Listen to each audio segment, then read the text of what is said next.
ఏపీలో ఈసారి సార్వత్రిక ఎన్నికల్లో భారీ ఎత్తున జరిగిన పోలింగ్ అన్ని రాజకీయ పార్టీల్లోనూ ఆశలు రేపుతోంది. దీంతో భారీ ఎత్తున పోలింగ్ కేంద్రాలకి తరలివచ్చిన ఓటర్లు తమకే అండగా నిలిచారని ప్రతి రాజకీయ పార్టీ చెప్పుకుంటోంది. అయితే వాస్తవం మాత్రం జూన్ 4న జరిగే ఓట్ల లెక్కింపులో ఎలాగూ తేలిపోనుంది. అయితే అంతకు ముందే ఎన్నికల ఫలితాలు ఎటువైపు ఉన్నాయనే దానిపై కీలక సంకేతాలు వెలువడ్డాయి.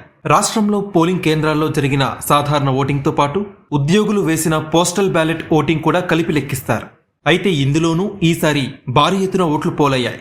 గతంలో ఎన్నడూ లేనంతగా ఈసారి పోస్టల్ బ్యాలెట్ ద్వారా దాదాపు 5,40,000 ఓట్లు పోలయ్యాయి.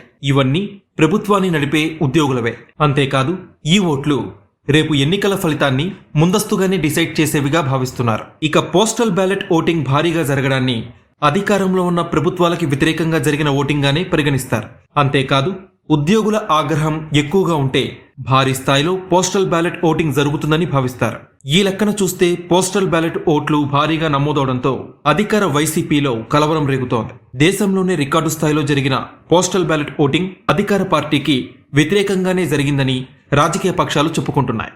దీంతో ఇప్పుడు రాష్ట్రంలోని వివిధ జిల్లాల్లో వచ్చిన 5,40,000 పోస్టల్ బ్యాలెట్ ఓట్స్ ని లెక్కించేందుకు ఆయా జిల్లాల్లో ఎన్ని టేబుల్స్ వేయించాలనే అంశంపై ఈసీ నిర్ణయం కీలకంగా మారింది. రాష్ట్రంలో అత్యధికంగా శ్రీకాకుళం జిల్లాలో 38,865 పోస్టల్ బ్యాలెట్ ఓట్లు నమోదయ్యాయి. ఆ తర్వాతి స్థానంలో నంద్యాల జిల్లాలో 25,283 పోస్టల్ బ్యాలెట్ ఓట్లు వచ్చాయి.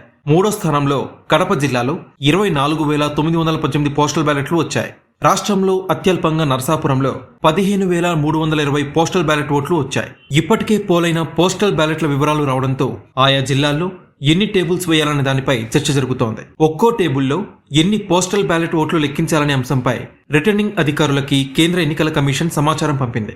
ఇక పోస్టల్ బ్యాలెట్ వెనుక రిటర్నింగ్ అధికారి సీల్, సంతకం లేని వాటిని కూడా పరిగణలోకి తీసుకోవాలని విపక్ష టీడీపీ ఈసీని కోరుతోంది. దీనికి రాష్ట్ర సీఈఓ ముఖేష్ కుమార్ మీనా మౌఖికంగా అంగీకరించారు.